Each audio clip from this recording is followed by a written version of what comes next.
Tai kągi daryt, kad tau trimeris laikytų ilgai? Artūrai, dėl tų trimerių ką noriu pasakyti. O tu kažką žinai apie juos? Aš tau paaiškysiu dėl tų trimerių. Klausom. Su jais reikia pjaut pilnu gazu.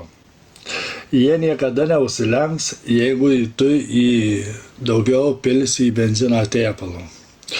Kuo mažiau pilsi į benziną tepalo, skiesi, tuo ir varikliai suėsi. Visada reikia į šitos trimerius pilti biškį daugiau benzino. Benzino? To tepalo. Nes niekada nepilk normos.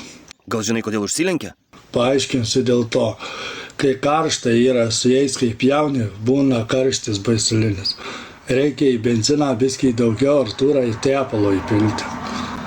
Aš tau galėsiu paaiškinti, kokias normas pilti. Niekada neklausyk pirkėjų, kad sako ten kiek pilti tepalo į benziną.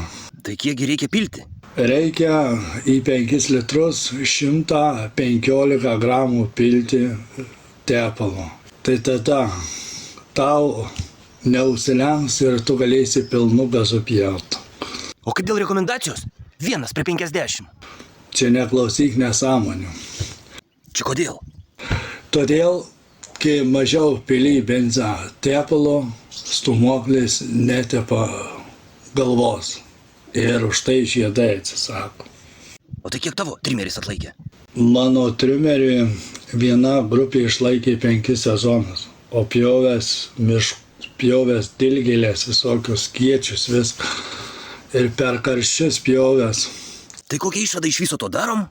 Atsimėk, Artūrai, šitiems visiems aparatams, kurie benzininiai yra, kur oro aušinami, jiem reikia į benziną daugiau tepalo. Jeigu pilsi mažiau tepalo, nesvarbu kokios firmos, Husqvarna, Štilius, visada reikia pilt biškį daugiau tepalo. Neklausykit, ką ten tie pirkėjai sako, pardavėjai. Žinai, nes dažniausiai tie, kurie pardavėjai sako, kurie parduoda, ten normą pilti, tai dažniausiai ir grupę suėdat su žiedais. Nes pradeda skambėti viskas. Pradeda skambėti pirštas. Petrai, apie skambančius pirštus gal sekančiam video. O dabar ačiū tau ir kitiem komentatoriam, kurie taip pat parašė, kad į kurą reikia pilt daugiau tepalo. Da, jeigu reikės Artūrėlį, kada aš tau pasakysiu daugiau.